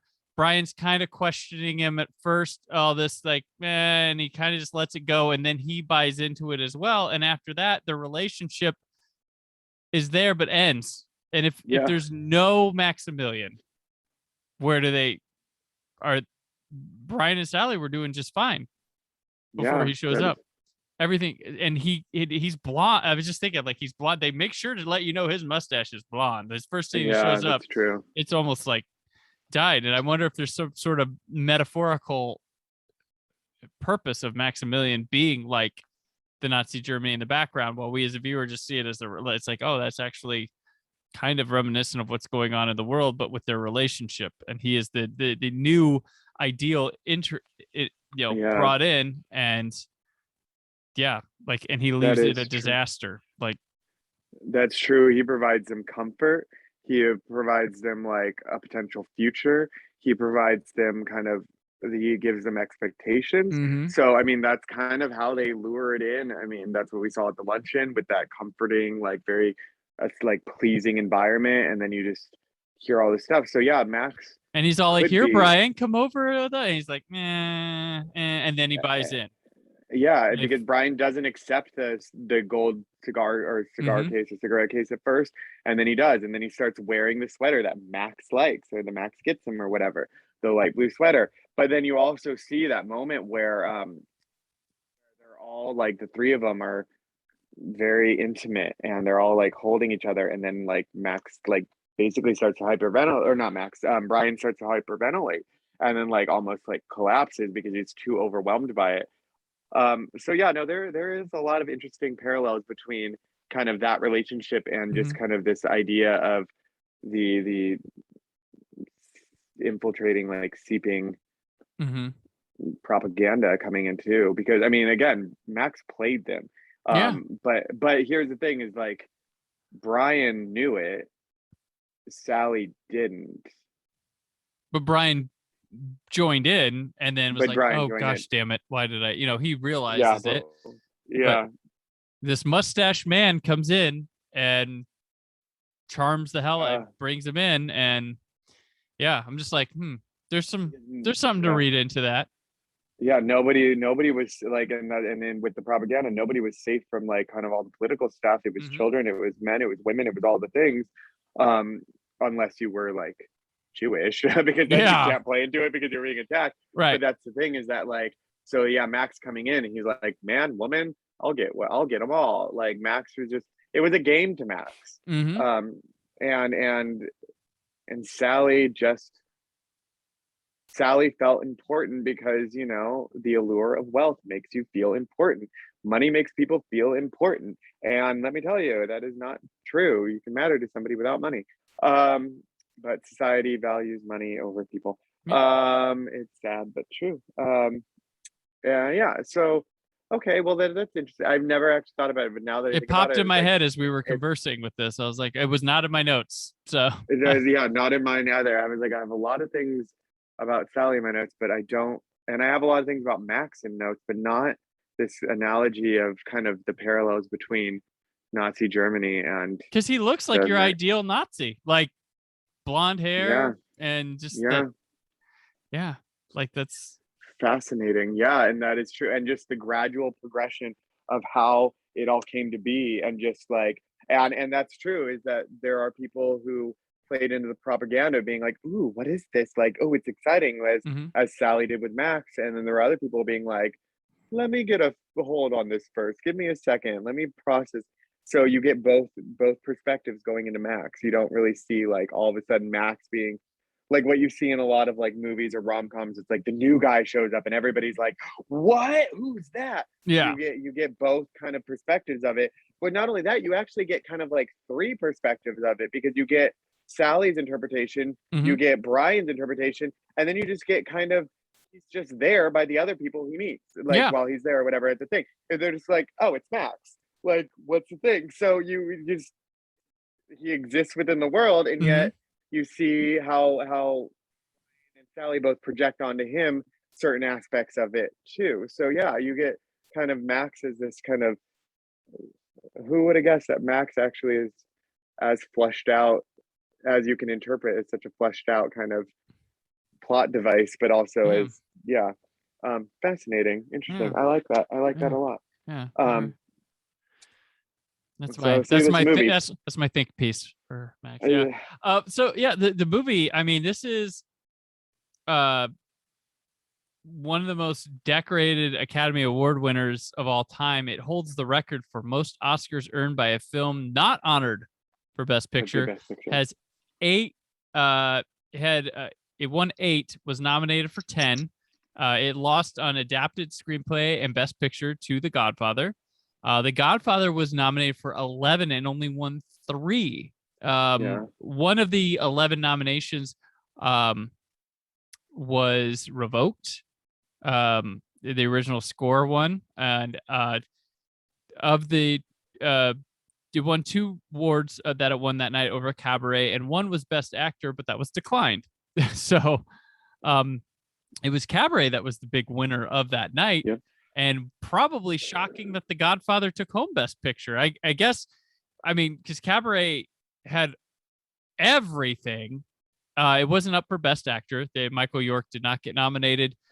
It won Supporting Actor for Joel Grey, won Best Actress for Liza Minnelli, won Best Director for Bob Fosse, cinematography, art direction, film editing, score, sound. Like, The Godfather wins screenplay, actor, Best Picture. Like, yeah.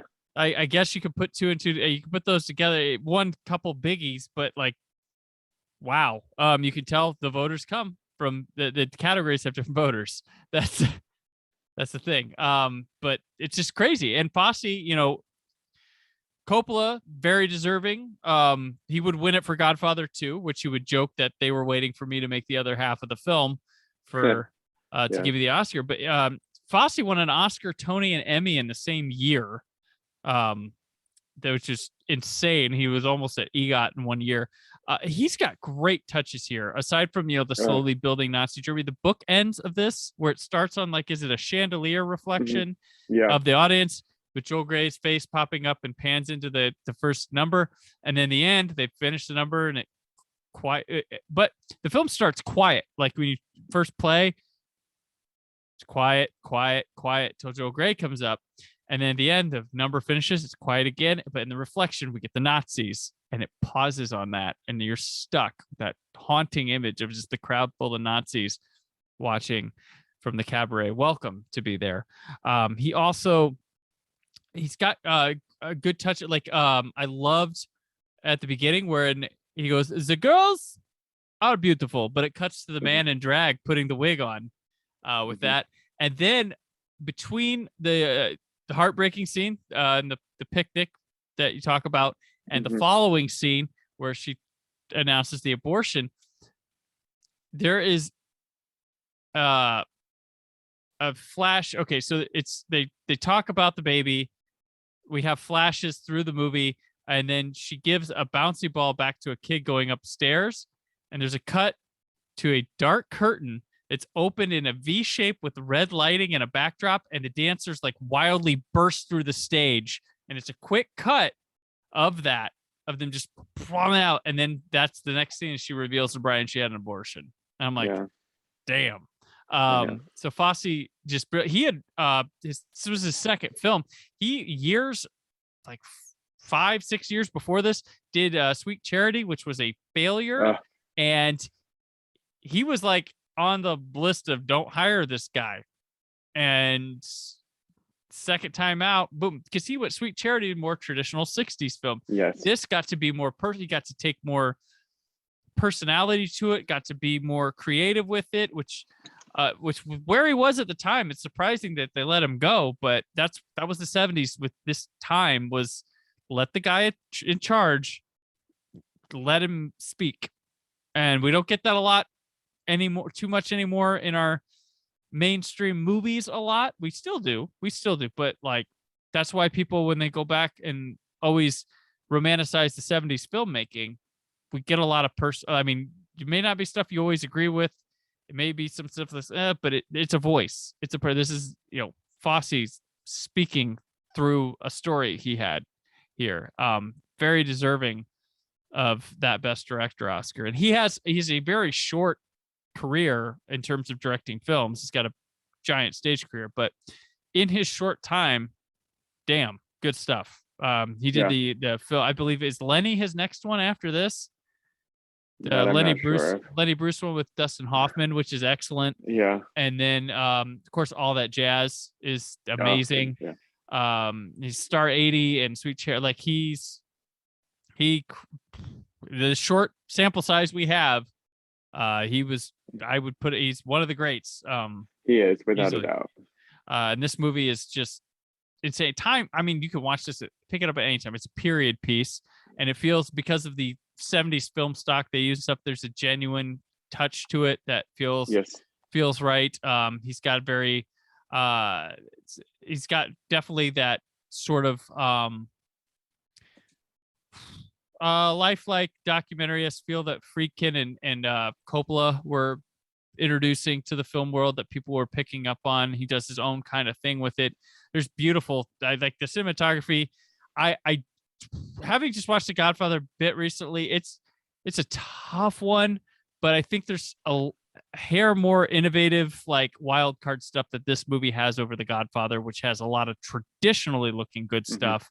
But there's the wild card factor I would give to Cabaret on there. But the fact that we got both these and they had to go up against each other is one of those hard, like, why can't you give them both? And there's other good films up that year, but these two super, super strong ones. And the fact that just Cabaret dominated, and it seems like we forget that. Seems like it's the 50th anniversary Cabaret. I saw some articles and stuff, but The Godfather's going to dominate that 50th anniversary conversation this year. So I wanted to talk about Cabaret. I've written about Godfather this year, so there's that. But I want to talk about Cabaret because I don't think Cabaret's disappeared, but I think it should be in this gigantic monument of great films. Because it didn't win Best Picture, which if it did, we'd probably The Godfather should have won. One of those years where you know what. Sometimes there's a lot of good pictures up. Yeah. Sometimes it's better for one to not win Best Picture, in all honesty. All the Star Wars bro people that refuse to watch Annie Hall or have hated on Annie Hall for years because it'd be best. I'm like, you guys, you are missing out. But that's what happens. It just, like, I watched, I have it in my what else, but Ordinary People, the movie that beat Raging Bull and Elephant Man. But like, folks, it's a really good movie itself. It's like it was a deconstruction of the 1980s like yuppie family life before that decade even happened. It's so crazy and ahead of its time. But yeah, Cabaret is brilliant. It's one of the best films ever made, and I think everyone should. I know some people are musicals. I'm pretty sure you could find an in on this one easily. Yeah. Well, and that's what I said. I was like, it's not a typical musical, like, and that's not an excuse to say like, oh, it's not a movie where you go in and like people break out into song. Like all the music in this movie is intentional, and it is meant to be. We are meant to be viewing it as if we are at a live stage show. It's not people singing through the streets. So it is. I mean, if you like music, then you can like this movie. Like, you don't have to like musicals to like it. You just have to appreciate music and storytelling. Right. And the choreography is impressively restrained and still impressive. Like, it's really, like, they don't try to go over the top with the stage that they have, but it still is really good and well blocked and everything. And I mean, those songs are killer too. You're either laughing like two ladies, or Money is fun, or you're just like, damn, that was a good number. Maybe this time it's still, like, it's just such a simple song with so much power. And I mean, for anybody who's really ever doubted themselves, like, that is that is the ultimate anthem for doubt. It's like, maybe this time I'll be lucky, maybe this time he'll stay, maybe this time I'll be lucky. Like, it's really just hard to watch when you're, or like, yeah, it's just the ultimate kind of anthem for insecurity. And drawing back, I just realized in my notes a few things, um playing into why I say that Sally really does go against her best interest and pushes Brian away, because she flat out does say to him, how soon would it be before we started hating each other? Mm-hmm. And it's like, I don't know how many listeners out there have experienced this or whatnot, but I believe that that is one of the more significant and heartbreaking reasons why relationships end, is because people are so scared to lose something that's good, then just embrace the love and embrace the goodness that they have in front of them.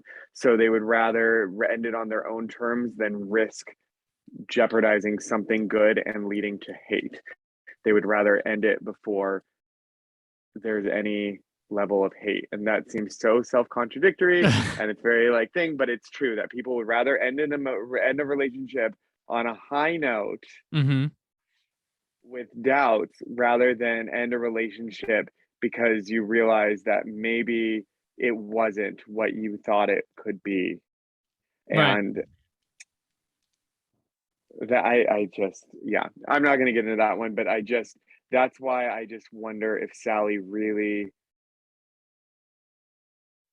felt like she was making the right decision, or felt undeserving of love and therefore decided to push it away and go to what was comfortable and familiar with her, because she doesn't really see more in her life. And that makes Sally one of the most heartbreaking characters in all of theatrical, or in like history.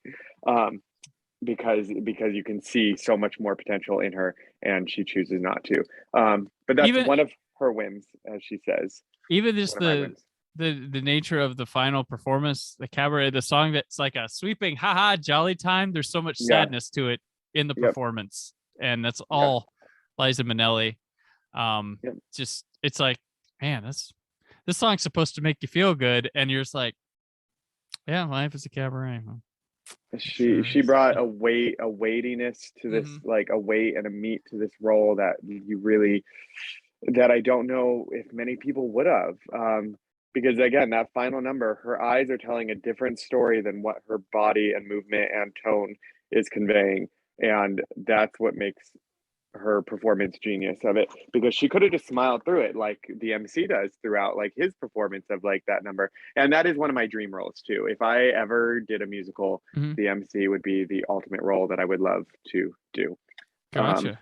Yeah. So anyway, but I love this movie, and it resonates deeply with me on multiple layers right now. And yeah, I can't believe it's 50 years old. 50 years old.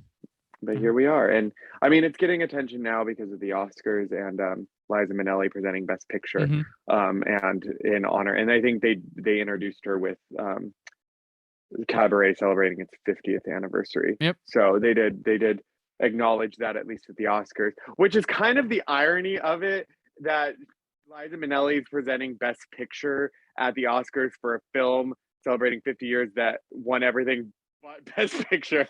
Well, and The Godfather just had that little moment of awkward, Yeah. like where's the rest of everything? Because they were like the cast reunion, and it ends up being Coppola, Pacino, and De Niro, who wasn't even in The Godfather, the first Godfather. Just, hey, yeah, well, thank you.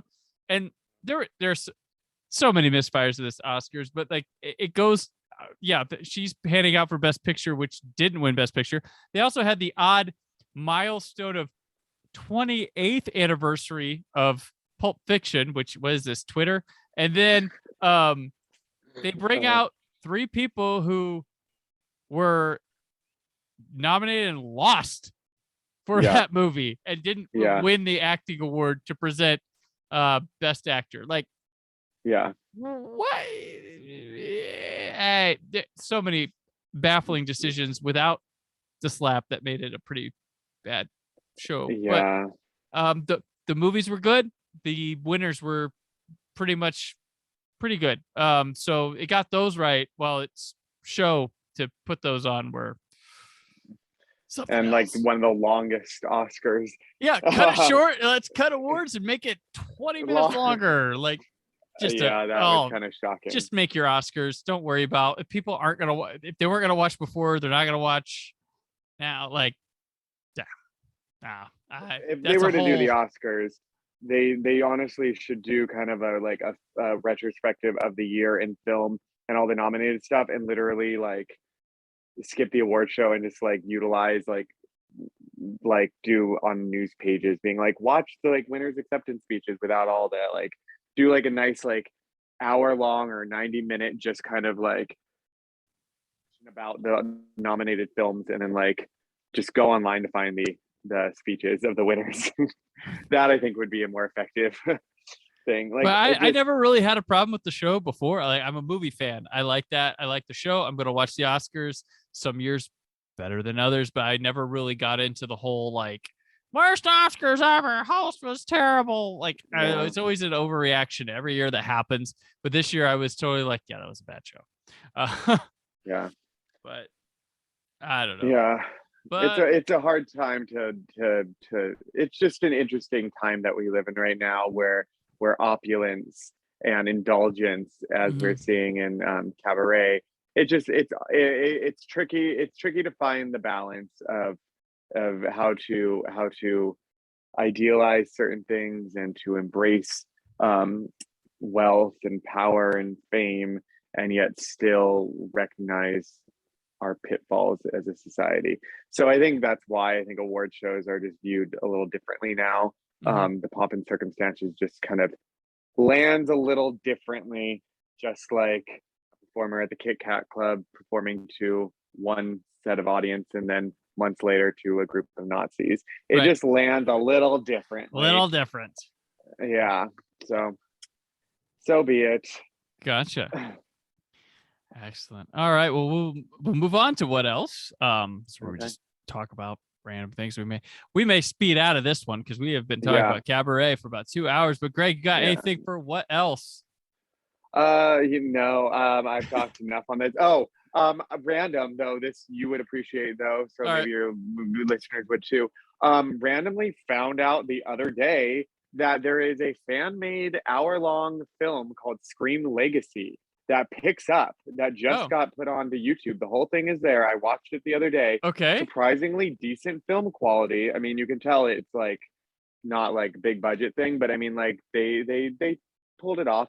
That picks up after the events of Scream 3, but 22 years later. Oh. So Scream 4 is not canon in this fan-made film based on Scream, and they do use the iconic song from Scream, the Red Right Hand, which was it was used in Sandra Bullock movie The Lost City. Yes, I was just about to say. I was like, wait, we got that movie. We got 2 movies that are using that this year. Awesome. Okay. When I saw that, like, because speaking of, I did just see that movie and I did love it. It was like total throwback to like 2000 big blockbuster, just campy action films.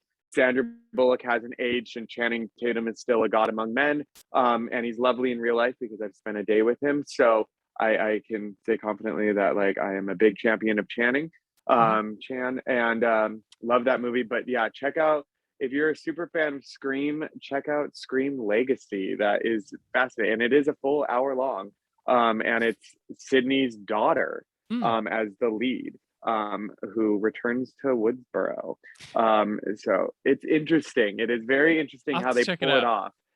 Check that out. Funny enough, this throws me back to like when I was in high school and stuff, and I was in a group of people online, and we were all writing our own like Scream offshoot scripts.